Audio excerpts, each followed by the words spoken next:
کیا آپ ایک ایسے ملک کے بارے میں جانتے ہیں جس نے اپنے 6 ایٹم بم خود ہی تباہ کر دیے؟ لیکن کیا آپ کو معلوم ہے اس کی کیا وجہ ہو سکتی ہے؟ اور اگر تباہ ہی کرنے تھے تو پھر بنائے ہی کیوں؟ تو آئیے اپنے موضوع کی طرف بڑھتے ہوئے ان سب حقائق پر روشنی ڈالتے ہیں۔ 24 مارچ 1993 کو جنوبی افریقہ کے صدر فریڈرک ولیم ڈی کلرک نے اس بات کی تصدیق کی جس کے بارے میں کئی سال سے افواہیں جاری تھی۔ انہوں نے دنیا کو بتایا کہ ان کا ملک ایک خفیہ منصوبے پر کام کر رہا تھا اور ایٹمی ہتھیار حاصل کر لیے گئے تھے۔ پارلیمنٹ میں دیے گئے خطاب میں صدر نے اپنے ملک اور دنیا کو بتایا کہ جنوبی افریقہ نے 6 ایٹم بم بنائے تھے، تاہم انہوں نے یہ یقین دہانی بھی کرائی کہ ان بموں کو اب تباہ کر دیا گیا ہے اور عسکری مقاصد کے لیے ملک کا جوہری پروگرام مکمل طور پر روک دیا گیا ہے۔ جنوبی افریقہ جولائی 1991 میں اقوام متحدہ کے جوہری عدم پھیلاؤ کے معاہدے NPT کا حصہ بنا۔ ڈی کلرک نے اقوام متحدہ کے جوہری ادارے International Atomic Energy Organization IAEA کو جوہری سائٹ تک کھلی رسائی بھی دی۔ انہوں نے کہا کہ ایجنسی اپنے دعووں کی تصدیق کے لیے جنوبی افریقہ میں موجود تمام جوہری مقامات کا دورہ کر سکتی ہے۔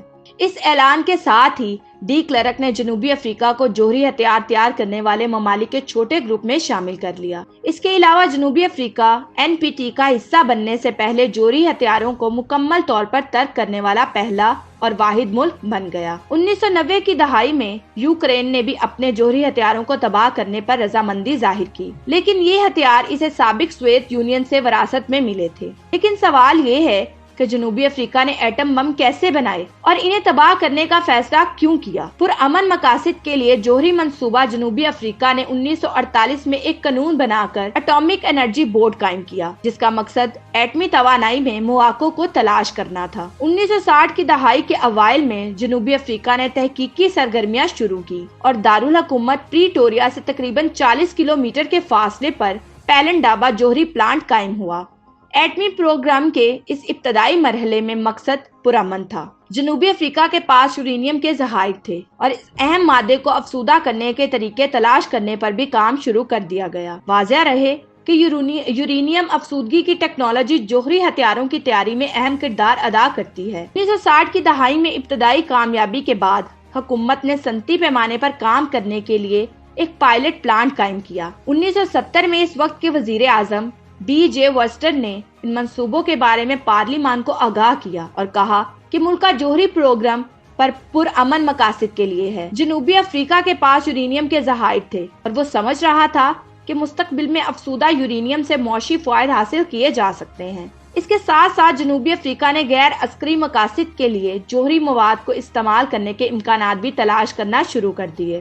1974 میں جب ایک رپورٹ میں کہا گیا کہ ہتھیار بنانے میں کامیابی حاصل کی جا سکتی ہے تو حکومت نے اس خفیہ منصوبے کی منظوری دے دی۔ تاہم یہ اقدامات جلد ہی فوجی مقاصد کے لیے جوہری ہتھیاروں کی تیاری میں بدل گئے۔ لیکن کیوں؟ دفاعی ہتھیار۔ جیسا کہ ڈی کلرک نے اپنی 1993 کی تقریر میں کہا تھا کہ جنوبی افریقہ کا محدود تعداد کے ساتھ جوہری ہتھیار تیار کرنے کا فیصلہ 1974 میں شروع ہوا اور اس کی وجہ جنوبی افریقہ میں سوویت افواج کی توسیع سے لاحق خطرہ تھا۔ کمیونسٹ سوچ رکھنے والے ممالک کی تنظیم وارسا پیکٹ کی وجہ سے پیدا ہونے والی غیر یقینی صورتحال بھی جنوبی افریقہ کے لیے جوہری ہتھیار تیار کرنے کی وجہ بنی۔ افریقہ میں سیکیورٹی کی بدلتی صورتحال نے بھی جنوبی افریقہ کے فیصلے کو متاثر کیا۔ پرتگال نے افریقہ میں اپنی کالونیاں چھوڑ دیں۔ موزمبیق اور انگولا آزاد ہو گئے۔ یہاں پر ہونے والی خانہ جنگیوں نے بین الاقوامی شکل اختیار کر لی۔ بائیں بازو اور سرمایہ دار قوتوں کے درمیان سرد جنگ کے سائے منڈلا رہے تھے۔ علاقائی سلامتی کی صورتحال غیر مستحکم ہو چکی تھی۔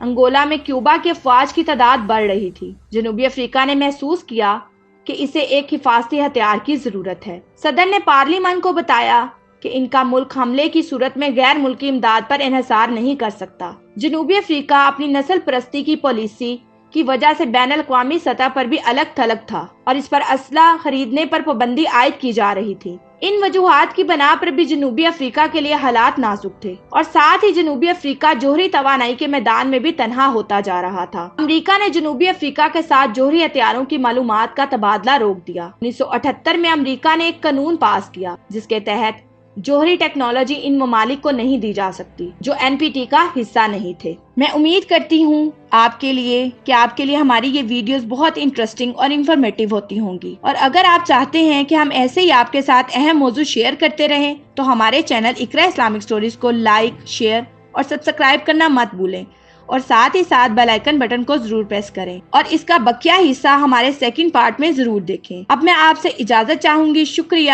اللہ حافظ۔